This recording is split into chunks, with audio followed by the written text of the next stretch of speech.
Welcome to Radha channel. ನೋಡಿ friends, ನಾನಿವತ್ತು special ಅಡಿಗೆ ಹಿಂದಿನ ಕಾಲದ್ದು ಮೊಳ ಭಕ್ಷ್ಯ ನಮ್ಮ ಅತ್ತೆಗಂತೂ ತುಂಬ ಇಷ್ಟ ಇದು. ಹಾಗೆ ಆ ಅಡುಗೆ ಮಾಡಿ ತೋರಿಸ್ತಾ ಇದ್ದೆ. ನೋಡಿ, ಸೌತೆಗೆ ಹೋಳು ಮಾಡಿ ಇಟ್ಕೊಂಡಿದ್ದೆ. ಬೇಡದ ಸ್ವಲ್ಪ ಹುಳಿ ಇದ್ದದ್ದು ನಾವು ತಿನ್ನಕ್ಕಾಗದೇ ಇರೋಂಥ ಮಾವಿನೆಣ್ಣೆಲ್ಲಿ ಇದಕ್ಕೆ ಲಾಯಕಾದ ಫ್ರೆಂಡ್ಸ್. ಹಾಗೆ ನೋಡಿ, ಇದನಿಗೆ ಬೈಕ್ ಹಾಕೊಂಬ.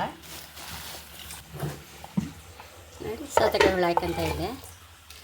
ಹಾಗೆ ಮಾವಿನೆಣ್ಣೆ ಸಾಯ್ಕೊಂಬ.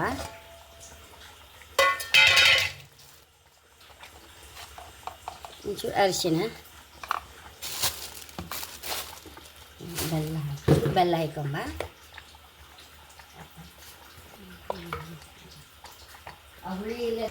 ಸರಿ ಮರ್ಚ್ಕೊಂಡು ಉಪ್ಪು ಕಡೆ ಬೆಂದ ಮೇಲೆ ಹಾಕುವ, ಮುಚ್ಚಿಟ್ಟು ಬಿಡುವ, ಬೇಯ್ತಾ ಇರಲಿ. ಸರಿ, ಒಂದೂವರೆ ಕಡೆ ಕಾಯಿ ಇಟ್ಕೊಂಡಿದ್ದೆ. ಇದನ್ನೀಗ ಹರ್ಕೊಂಡು ಮಿಕ್ಸಿಯಲ್ಲಿ ಹರ್ಕೊಂಡು ಬರ್ತೇವೆ ಫ್ರೆಂಡ್ಸ್. ಬರೀ ಕಾಯಿ ಹಾಕಿ ಬೆಂದಿದೆ. ರುಚಿ ತಕ್ಕಷ್ಟು ಉಪ್ಪು ಹಾಕ್ಕೊಂಡಿರುವ. ಅರ್ಧ ಕಾಯಿ ಕಾಯಿ ಹರ್ಕೊಂಡು ಬಂದಿದೆ, ಅದನ್ನು ಹಾಕಿಬಿಡುವ.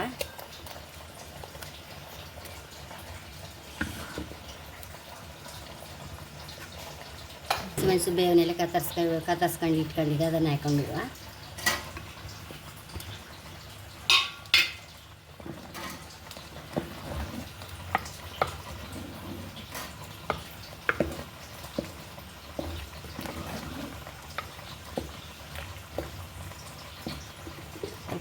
ಮುಚ್ಚಿಡುವ, ಸರಿ ಕೊಡಿ ಬರಲಿ. ಭಕ್ಷ್ಯಕ್ಕೊಂದು ಒಗ್ಗರಣೆ ಹಾಕೊಂಡು ಬಿಡುವ. ಇಲ್ಲಿ ಒಂಚೂರು ಎಣ್ಣೆ ಮತ್ತು ತುಪ್ಪ ಒಟ್ಟು ಮಾಡಿ ಇಟ್ಕೊಂಡಿದ್ದೆ ಫ್ರೆಂಡ್ಸ್. ಒಗ್ಗರಣೆ ಸಾಮಾನು ಸಾಸಿವೆ, ಜೀರಿಗೆ, ಮೆಣಸು ಹಾಕಂತ ಐತೆ.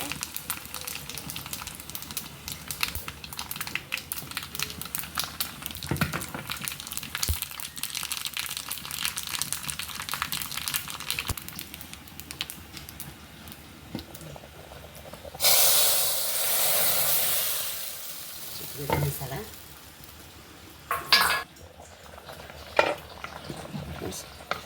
ಮೊಳ ಭಕ್ಷ್ಯ ಬೈತಾ ಇತ್ತು, ಹೈ ಕ್ಲಾಸ್ ಆಯಿತು. ಒಗ್ಗರಣೆ ಎಲ್ಲ ಹಾಕಿದ ಮೇಲೆ ಮಾವಿನ ಎಣ್ಣೆ ಪರಿಮಳ ಎಲ್ಲ ಬಿಟ್ಕೊಂಡು ತುಂಬ ಲಾಕಿ ಆಯ್ತು ಫ್ರೆಂಡ್ಸ್. ಈಗ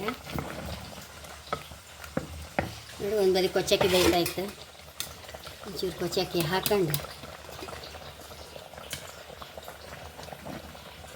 ಒಂಚೂರು ಮೊಳ ಭಕ್ಷ್ಯ ಟೇಸ್ಟ್ ಮಾಡುವ.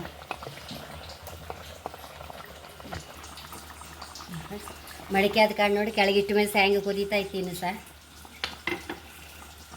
ನೋಡಿ, ತುಂಬ ಅಂದರೆ ತುಂಬ ರುಚಿಯಾಗಿದೆ ಮೊಳ ಭಕ್ಷ್ಯ. ಕೊಚ್ಚಿಗೆ ಅನ್ನಕ್ಕಂತ ಹೈ ಕ್ಲಾಸ್ ಆಗುತ್ತೆ ಫ್ರೆಂಡ್ಸ್.